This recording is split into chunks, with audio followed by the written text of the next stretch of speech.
Assalamualaikum warahmatullahi wabarakatuh. Alhamdulillah, nahmaduhu wa nasta'inuhu wa nastaghfiruh wa na'udzu billahi min syururi anfusina wa min sayyiati a'malina. May yahdihillahu fala mudilla lahu wa may yudlil fala hadiyalah. Asyhadu an la ilaha illallah wa asyhadu anna Muhammadan abduhu wa rasuluh la nabiyya ba'dah. Allahumma salli wa sallim ala nabiyyina Muhammad wa ala alihi wa sahbihi wa ansarihi wa junudihi wa man jahada fi sabilillahi la yaumil qiyamah. Amma ba'du, fa ya ibadallah usikum wa iyaya bitaqwallah faqad fazal muttaqun. Qala Allah Ta'ala fil Qur'anil Karim, ya ayyuhalladzina amanu ittaqullaha haqqa tuqatih wa la tamutunna illa wa antum muslimun. Wa qala Rasulullah sallallahu alaihi wasallam, khairun nas anfa'uhum linnas. Sadaqallah wa sadaqa Rasulullah sallallahu alaihi wasallam. Bapak-bapak, ibu-ibu, hadirin hadirat jamaah halaqah subuh Masjid Jami Az-Zikra Sentul Bogor yang dimuliakan oleh Allah Subhanahu wa taala. Para pemirsa, penonton dimanapun Anda berada, marilah kita bersyukur kepada Allah Subhanahu wa taala atas nikmat yang telah Allah berikan. Salawat beriring salam untuk baginda Rasulullah sallallahu alaihi wasallam beserta keluarganya, sahabatnya dan umatnya tetap istiqomah dalam iman dan Islam. Tak lupa pula kita mendoakan saudara-saudara kita yang sedang sakit saat ini, yang sedang terbaring dimanapun mereka berada, di rumah ataupun di rumah sakit. Wabil khusus warga Kampung Sunnah, Bapak Jakaria dan beserta keluarganya, dan juga Pak Anwar, mudah-mudahan sehat walafiat, panjang umur dalam taat.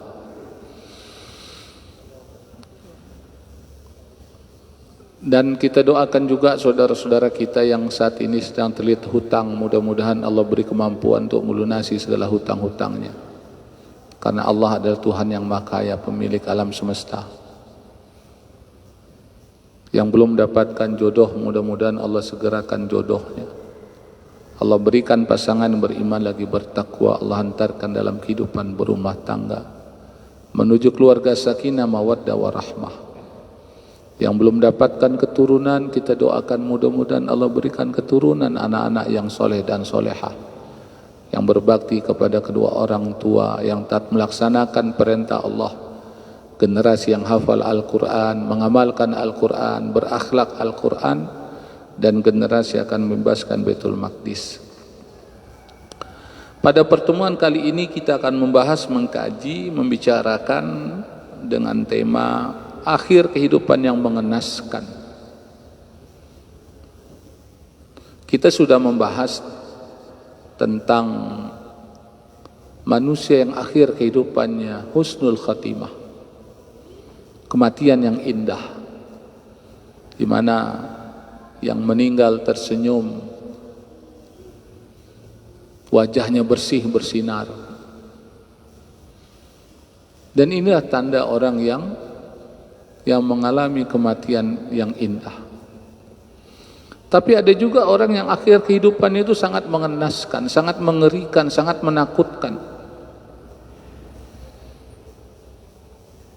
Bahkan ketika meninggal dunia, wajahnya itu sangat menakutkan sekali.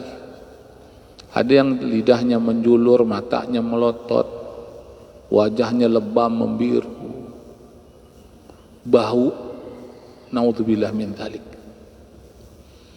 Dan sebenarnya materi ini agak berat untuk disampaikan. Tapi ala kulli hal kita perlu saling ingat mengingatkan, khususnya kepada diri saya sendiri, agar kita tetap istiqomah dalam iman dan Islam. Kita istiqomah dalam kebaikan dan ibadah. Jamaah yang dimuliakan oleh Allah Subhanahu wa taala. Di dalam surat Ali Imran ayat 102, Allah Subhanahu wa taala berfirman, Ya ayyuhalladzina amanu taqullaha haqqa tuqatih wa la tamutunna illa wa antum muslimun.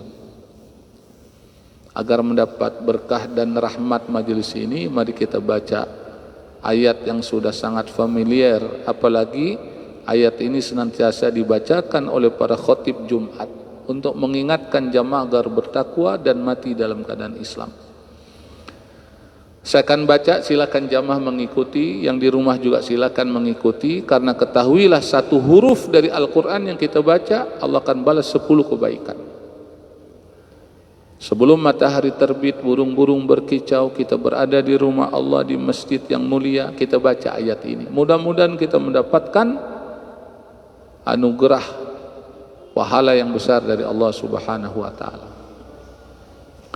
A'udzu billahi minasy syaithanir rajim.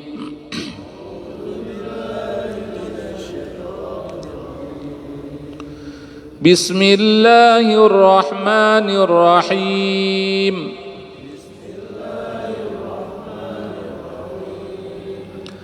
Ya ayyuhalladzina amanu taqullaha haqqa tuqatih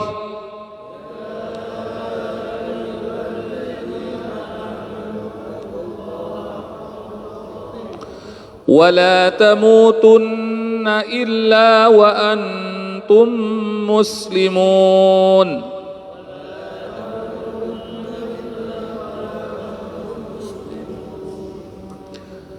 Wahai orang-orang yang beriman, Allah panggil orang-orang beriman, ittaqullah, bertakwalah kepada Allah, haqqa tuqatih, bertakwalah kepada Allah sebenar-benar takwa kepadanya. Wala tamutunna illa wa antum muslimun, dan janganlah kamu mati kecuali dalam keadaan Islam. Dari ayat ini kita mendapatkan pelajaran bahwa sesungguhnya Allah menginginkan hambanya itu meninggal dalam keadaan Islam, dalam keadaan menyerahkan diri kepada Allah Subhanahu wa taala, atau dalam bahasa yang lainnya adalah husnul khatimah. Dan ketika kita baca ayat ini, mafhum mukhalafahnya adalah ada juga orang yang meninggal dalam keadaan kafir, dalam keadaan munafik, dalam keadaan fasik, dalam keadaan su'ul khatimah, mati dalam keadaan jelek. Nah, inilah pentingnya kita membaca Al-Quranul Karim agar mendapatkan pelajaran dari Al-Quranul Karim, peringatan dari Allah Subhanahu wa ta'ala. Dalam surat As-Saff ayat yang kelima, Allah Subhanahu wa ta'ala menjelaskan,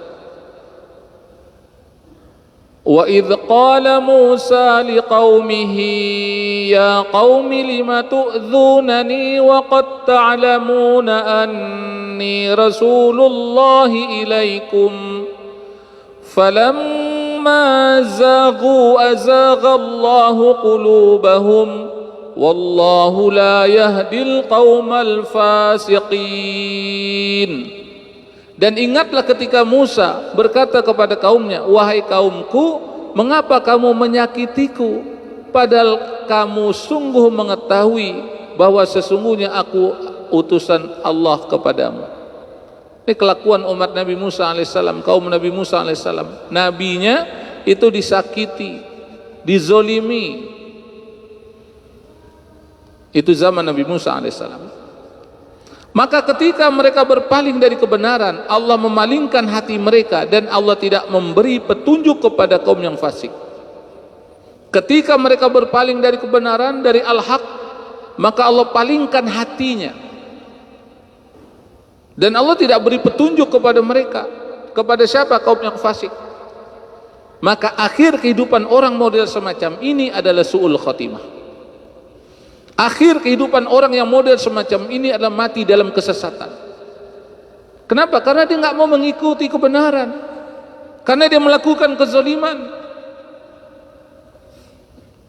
karena dia menyakiti orang-orang yang menyampaikan kebenaran, menyampaikan firman Allah Subhanahu wa taala, dan di akhir kehidupannya dia tidak bertobat kepada Allah Subhanahu wa taala, maka orang model semacam ini akan mendapatkan su'ul khotimah.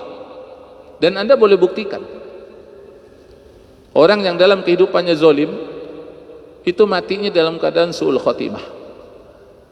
Orang yang dalam kehidupannya suka menyakiti umat Nabi Muhammad SAW, siapapun dari kalangan umat Nabi Muhammad SAW, dia sakiti, dia zolimi sedemikian rupa, maka orang model semacam ini akan mendapatkan su'ul khotimah. Dan itu tanda dia akan mendapatkan azab kubur, dan nanti di akhirat akan digiring masuk ke dalam neraka. Naudzubillah min dzalik. Mungkin ada di antara jemaah yang bisa aja Ustaz ngomong kayak itu. Makanya kita belajar sejarah, saudara. Nanti saya akan sampaikan contoh orang-orang yang su'ul khotimah.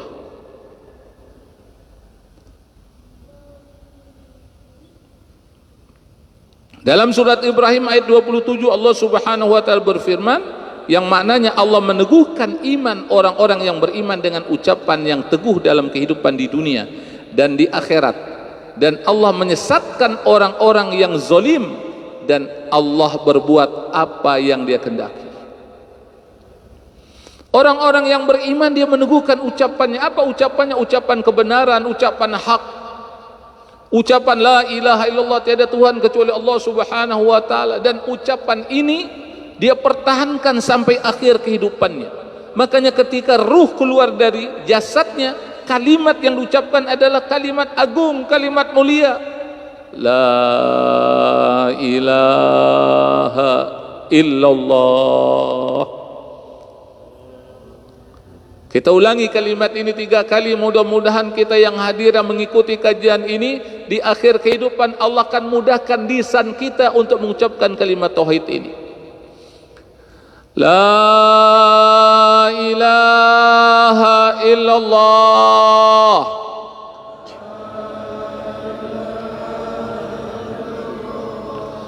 La ilaha illallah.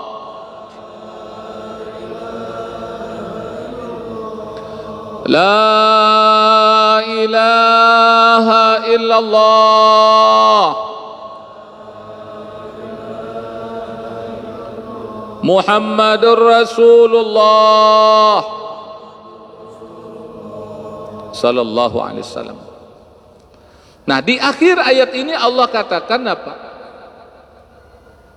Dan Allah menyesatkan orang-orang yang zalim, dan Allah berbuat apa yang dia kehendaki.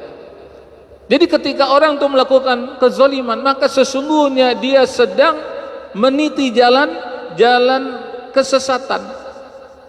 Dia orang kalau berada dalam jalan kesesatan, dia tidak kembali kepada Allah Subhanahu wa taala, ujungnya udah jelas. Allah Subhanahu wa taala firmankan itu dalam Al-Qur'an, orang beriman ada orang kafir, ada orang yang zalim, ada orang yang adil. Tempatnya sudah dijelaskan oleh Allah Subhanahu wa taala. Yang beriman di surga, yang kafir di neraka. Itu kata Allah dalam Al-Qur'an. Saya kan menyampaikan saja. Sebab kita semua belum mati. Kita belum di akhirat. Kita tahu akhirat itu dari Quran. Kita tahu surga neraka itu dari Quran. Kita lanjutkan lagi. Wa innamal a'malu bil khawatim. Sesungguhnya setiap amalan tergantung akhirnya. Hadis riwayat Bukhari. Kita baca hadis Rasulullah SAW ini, mudah-mudahan kita dapat pahami dengan baik. Bismillahirrahmanirrahim. Wa innamal a'malu bil khawatim. Wa innamal a'malu bil khawatim. Wa innamal a'malu bil khawatim. Sesungguhnya setiap amalan tergantung akhirnya. Artinya bagaimana? Orang itu dinilai husnul khotimah atau sul khotimah, lihat akhir kehidupannya. Oleh karena itu ketika kita sudah melakukan sholat, rajin ke masjid, rajin halakoh, bahkan hafal Al-Quranul Karim, ilmunya banyak. Jangan sombong, jangan angkuh. Akhir kehidupan itulah yang menentukan.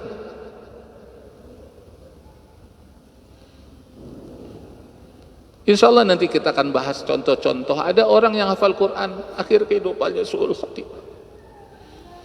Ada orang yang muadzin, azan memanggil orang sholat, tapi akhir kehidupannya su'ul khatimah. Ada orang yang berjihad, bahkan ikut berjihad bersama Rasulullah SAW, tapi akhir kehidupannya su'ul khatimah. Makanya di awal saya katakan, ini materi agak berat, saudara. Kita baru teori. Makanya kita banyak-banyak berdoa kepada Allah Subhanahu wa taala. Makanya kita banyak-banyak bergaul dengan orang-orang soleh. Makanya banyak-banyaklah kita berkunjung ke tempat-tempat yang diridhoi oleh Allah. Karena kita nggak tahu akhir kehidupan kita nggak tahu. Siapa yang bisa menjamin kita husnul khotimah? Belum ada, saudara, belum termasuk saya.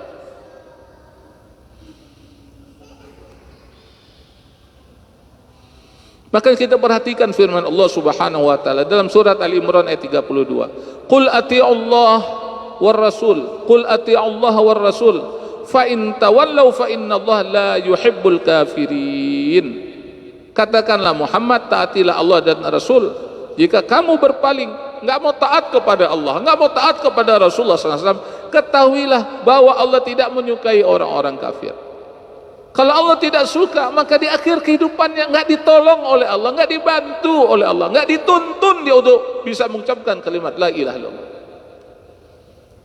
Makanya kita berupaya beribadah, beramal agar Allah sayang sama kita, Allah cinta sama kita. Kalau Allah sayang sama kita, Allah cinta sama kita, sebagaimana Allah cinta kepada Rasulullah SAW, Allah berikan keberkahan, Allah bantu, Allah tolong. Lihat bagaimana Allah sangat cinta kepada Rasulullah SAW, sampai Rasulullah SAW diberikan hak untuk memberikan syafaat kepada umatnya. Dan ini bukan sembarang syafaat, syafaat yang agung, dapat menyelamatkan umatnya, padahal umatnya sudah masuk ke dalam neraka. Tapi dengan syafaat Rasulullah SAW, umatnya karena modal la ilaha illallah, dengan modal iman kepada Allah, itu dikeluarkan dari dalam neraka. Makanya kalimat la ilaha illallah jangan sampai tinggal, jangan sampai kita membencinya, jangan sampai kita memusuhinya, tapi jadikan wirid dalam kehidupan kita. Dalam surat Yunus ayat 92, maka pada hari ini kami selamatkan jasadmu agar engkau dapat menjadi pelajaran bagi orang-orang yang datang setelahmu, tetapi kebanyakan manusia tidak mengindahkan tanda-tanda kekuasaan kami. Siapa yang dimaksud dalam ayat ini? Fir'aun. Fir'aun itu zalim. Fir'aun itu pembunuh. Enggak tanggung-tanggung siapa yang dibunuh. Bayi laki-laki yang baru lahir ke alam dunia itu sudah menjadi target pembunuhan yang dilakukan oleh Fir'aun dan pendukungnya. Bukan itu saja, bahkan Nabi Musa alaihissalam, Rasul yang mendapatkan kitab Taurat dari Allah Subhanahu wa taala, menjadi target pembunuhan yang dilakukan oleh Fir'aun. Bahkan dikejar Nabi Musa alaihissalam, dicari Nabi Musa alaihissalam. Bagaimana akhir kehidupan Fir'aun? Allah benamkan di Lautan Merah. Berikut tentara-tentara yang telah mendukung program kerja dari Fir'aun yang melakukan kezaliman. Dalam satu literatur yang saya baca, itu sampai mulut Fir'aun itu disumpel. Jadi malaikat ambil lumpur dari dasar Lautan Merah itu, kemudian disumpel ke mulut Fir'aun. Fir'aun nggak bisa mengucapkan kalimat la ilaha illallah, karena kezolimannya sudah sangat keterlaluan. Nyawa manusia itu nggak ada harganya. Istrinya aja dibunuh, coba. Anak-anak dibunuh, istri dibunuh. Nabi Musa alaihissalam yang berdakwah mengajak kepada kebaikan juga ingin dibunuh. Dia tidak menghargai nyawa manusia, dia tidak menghargai darah manusia. Zalim. Bagaimana akhir kehidupan dari Fir'aun? Allah abadikan.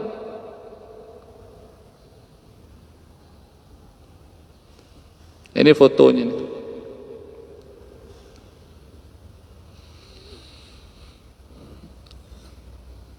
Profesor Michael Dorigon menjadi salah satu ilmuwan yang berjasa mengambil sampel organ Fir'aun pada tahun 1975 di Kairo.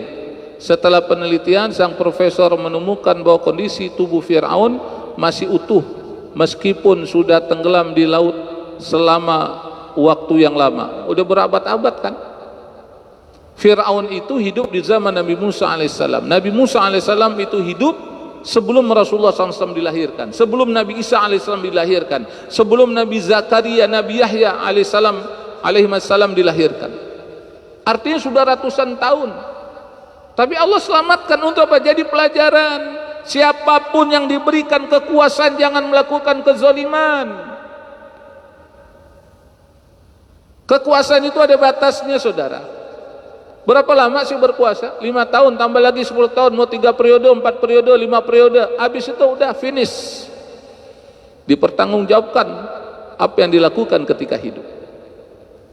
Harusnya jabatan itu digunakan untuk apa? Sarana mengantarkan kita masuk ke dalam surga, bukan mengantarkan masuk ke dalam neraka. Kalau Fir'aun kan kekuasaan mengantarkan masuk ke dalam neraka. Beda dengan Nabi Sulaiman alaihissalam. Nabi Sulaiman alaihissalam kekuasaannya, pemerintahannya, kerajaannya mengantarkan Nabi Sulaiman alaihissalam dan Nabi Daud alaihissalam ke dalam surganya Allah subhanahu wa ta'ala. Ceritanya ada dalam Al-Quran. Bantuan penelitian pun ditawarkan oleh Eropa untuk menganalisis mumi Fir'aun. Profesor Dr. Maurice Bucaille kemudian menjadi pemimpin ahli bedah sekaligus penanggung jawab utama dalam penelitian mumi tersebut. Jasad Fir'aun pun dibawa ke Perancis demi penelitian. Ada cerita yang menarik. Maurice Bucaille ini sebelumnya bukan muslim, tapi ketika dia meliti jasad Fir'aun dan dia lihat dalam Al-Quranul Karim, cocok, pas, berarti Al-Quran tidak ada kesalahan, Al-Quran benar. Allah berikan hidayah. Maurice Bucaille akhirnya menjadi seorang muslim. Dia mengucapkan kalimat tauhid, kalimat syahadat, asyhadu an la ilaha illallah wa asyhadu anna muhammadar rasulullah. Itu orang yang menggunakan logika akal fikirannya, itu orang yang menggunakan hatinya untuk mencerna firman Allah subhanahu wa ta'ala, dapat hidayah, masuk Islam. Maurice Bucaille, bahkan dia menulis buku tentang Islam. Inilah kekuasaan Allah subhanahu wa ta'ala. Jadi orang yang matinya mengenaskan dalam kajian kita saat ini yang pertama adalah Fir'aun. Dalam Al-Quran banyak Allah ceritakan tentang Fir'aun. Nah, yang kedua, ini namanya Ariel Sharon.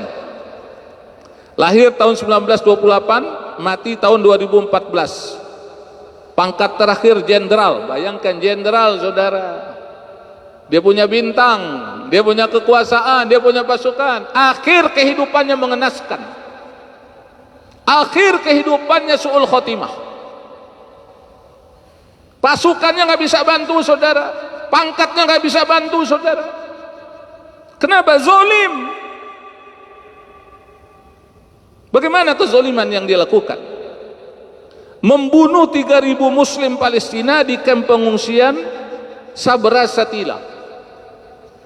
Saya alhamdulillah dengan izin Allah pernah ke Sabra Satila, ke Libanon, menyampaikan bantuan kaum muslimin, bantuan rakyat Indonesia untuk rakyat Palestina yang berada di kamp pengungsian Sabra Satila. Walaupun sekarang orang-orang yang mengumpulkan bantuan, para relawan untuk saudara-saudara mereka yang sedang menderita mendapat ujian fitnahan dari orang-orang yang hasad, orang-orang dengki. Apa fitnahnya?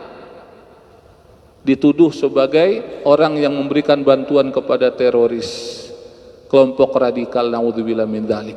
Itu ucapan akan dipertanggungjawabkan nanti di akhirat kelak. Akhirnya gara-gara ucapan semacam itu orang mundur, surut dia untuk membantu saudara-saudara yang menderita. Harusnya kalau udah nggak mau bantu, udah diem.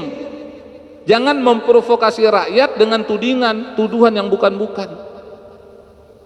Ini pergi ke sana kagak, melihat kagak, memantau juga kagak, cuman berkomentar saudara, gara-gara diwawancarai, gara-gara ditanya oleh wartawan.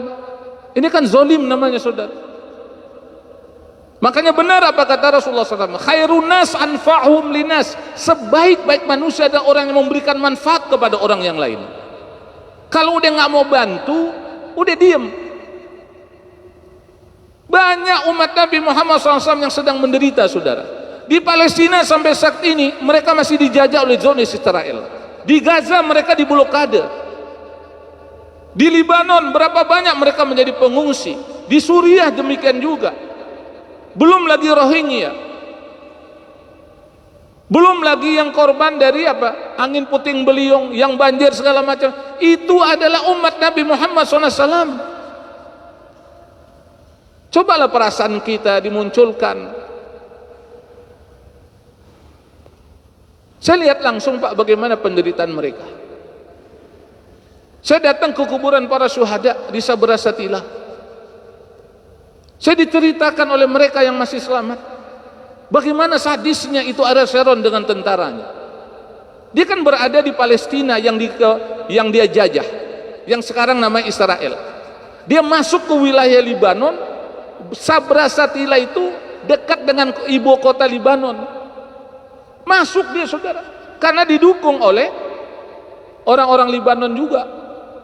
Nah ketika dia masuk ke sana, dia bunuh, dibantai semua orang yang ada di kamp pengungsian. Nggak laki, nggak perempuan, nggak besar, nggak kecil, anak-anak pun juga mereka bunuh. Apa ini nggak zolim namanya? Kita harus menyuarakan hal ini kepada umat. Bagaimana kezoliman demi kezoliman mereka lakukan. Orang udah meninggalkan dari kampung halamannya karena rumahnya dihancurkan, tanahnya dirampas oleh penjajah Zionis Israel, kemudian dia berada di kamp pengungsian Sabra Shatila. Dikejar saudara, dibunuh. Kalau anda nggak yakin, datang ke Libanon, anda akan menemukan itu namanya Sabra Shatila. Di situ ada kuburan syuhada saudara. Itulah kerjaan Ariel Sharon. Bahkan dia masuk Masjidil Aqsa, dia kotori, dia cemari Masjidil Aqsa. Dia bawa pasukannya dengan sombongnya, dengan angkuhnya, ditembaki orang yang berada di Masjidil Aqsa. Apa enggak zalim namanya? Tapi Allah Maha Kuasa. Allah pemilik langit dan bumi. Tabarakalladzi biyadihil mulk wa huwa ala kulli syai'in qadir. Di tangan Allah lah segala kekuasaan. Maka Allah tunjukkan kekuasaannya bagaimana akhir kehidupan Ariel Sharon. Ariel Sharon ini termasuk ya, orang yang menembak dari jarak 10 meter, kakak beradik. Riwayat kematian koma 8 tahun. Coba, komanya 8 tahun.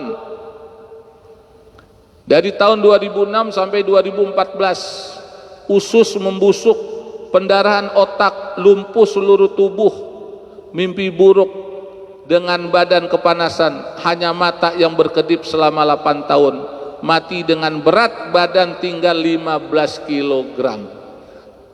Nggak bisa ngapa-ngapain, cuma begini aja nih. 8 tahun coba. Kalau saya melihat ini siksaan dari Allah sebelum dapat siksa kubur, sebelum dapat siksa di neraka. Kenapa? Karena zalim. Nyawa manusia nggak ada harganya. Tempat suci nggak diperhatikan lagi. Merekayasa bagaimana umat Islam jadi tertuduh. Yang bilang umat Islam Palestina teroris kan dia.